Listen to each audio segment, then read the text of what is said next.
All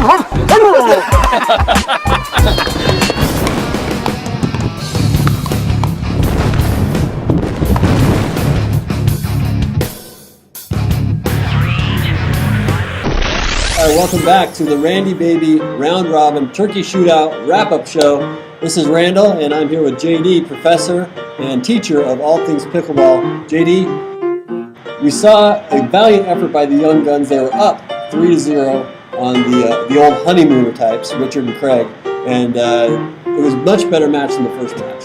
It is, but my prediction is that they didn't fix their attitude on this second game. They kind of jumped off to an early lead, and they got cocky, or they figured they were going to win that one. But they still didn't do anything to fix their unforced errors, which then lead to winners on the other team.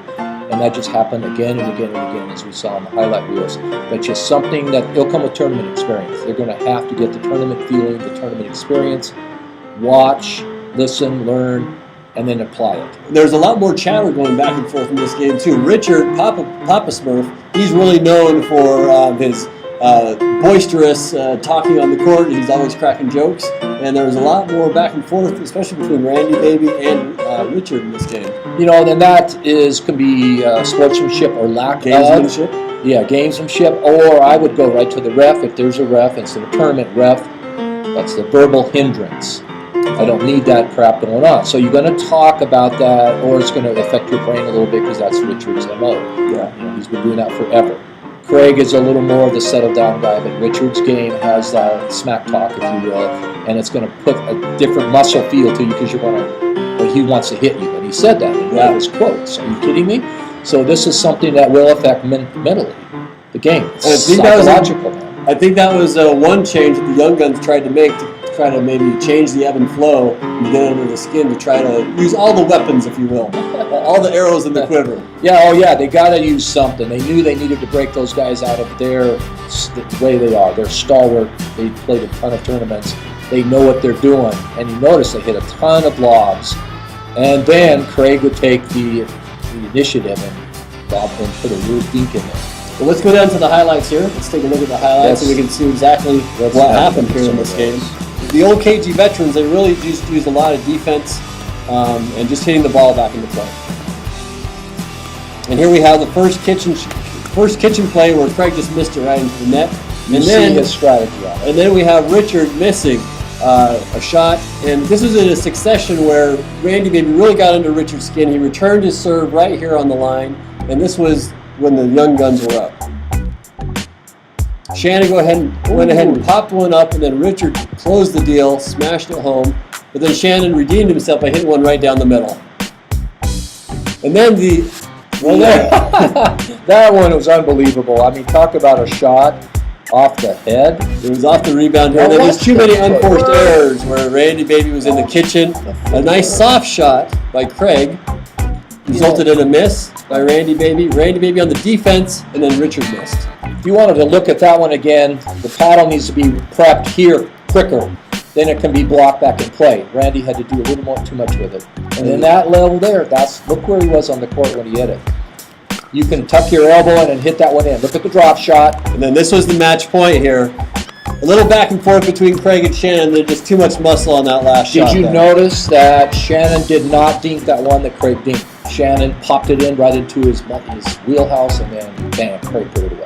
So this is a really interesting tournament. It started with a round robin. There was 16 people, 8 teams. We actually whittled it down here to the last 2 teams standing, Richard and Craig, Randy Baby and Shannon. And it's been a fun-filled morning for these pickleball players here in Salt Lake City. To me, this kind of tournament is what I've been begging for practically 10 years. I've been playing pickleball now for 10. Mm-hmm. And it needs to have something different in the way it's approached. And I like this approach. Talk to me about that. What have you been asking for 10 years? What did you like about this tournament? I like the fact that it has to be timely. It can't be an all-day affair where you're sitting around. You've got your life going on. You've got family. You've got friends and things going on in your life. You can't spend all day with that. Plus, you wait and your body breaks down. I think this is about 3 hours total from start that's to finish. timely. That's reasonable, and people can commit to that. Yeah. And that was what I like about this approach, Randy. I've been in a million tournaments as well. I've refereed nationally as well. And gosh, wait. and then you play, and then you wait again, your body breaks down. Right. It's cold. I'd rather test the pickleball skills instead of endurance, which is a lot of times what this does when there's a longer tournament. So this particular tournament format, to me, is awesome. And Plus, there was a $100 grand prize. Well, we didn't there's mention that. motivation. Papa Smurf and Craig walked away with $100. So if you know these guys, hit them up with some cash. They've got some money now. I think the tax person's probably watching now. They're going to have to declare that. Yes. Great. Well, thanks, JD. We'll look forward to some more matches next year. Yeah, please. And thanks for your expertise. We'll look for you on the pickleball courts. We'll look for you too as well. So we'll be back next year with more pickleball action. Be well, do well.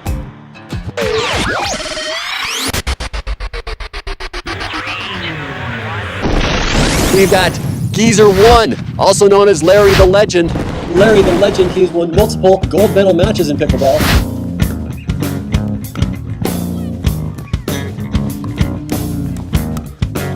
Oh my!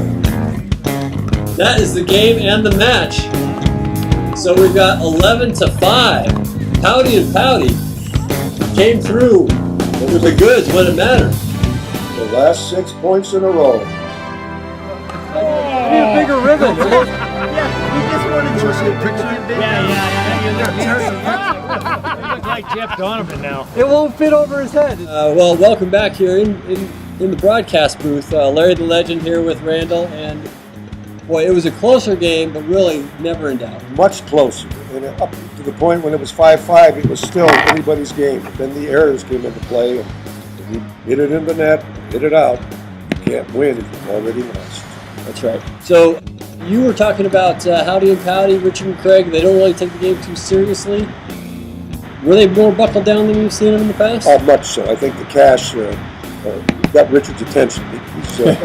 He likes money, and he spends it. So but Craig could care less about money. But Richard, he has a hankering for money. So I think he played a lot better because of it.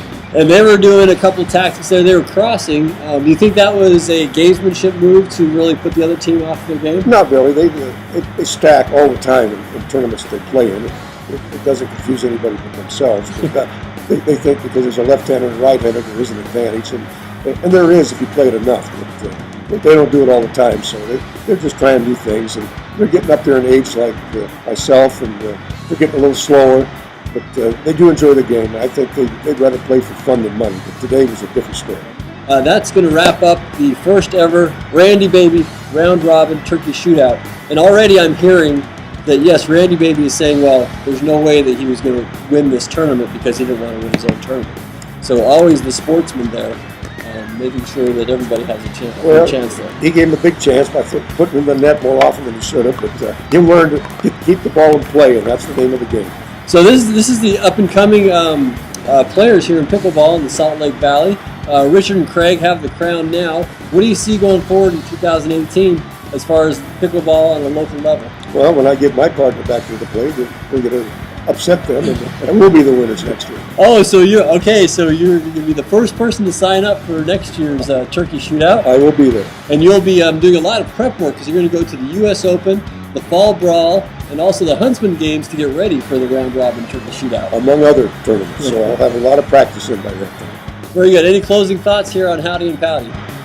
I think we got to give him a new nickname, but I'll have to come up with it because that's getting old. And, we could go back to Laurel and Hardy, but they didn't go so Laurel and Hardy today. They buckled down and they played like they can play. And there was very little interaction between the two about razzing each other, so they were quite serious.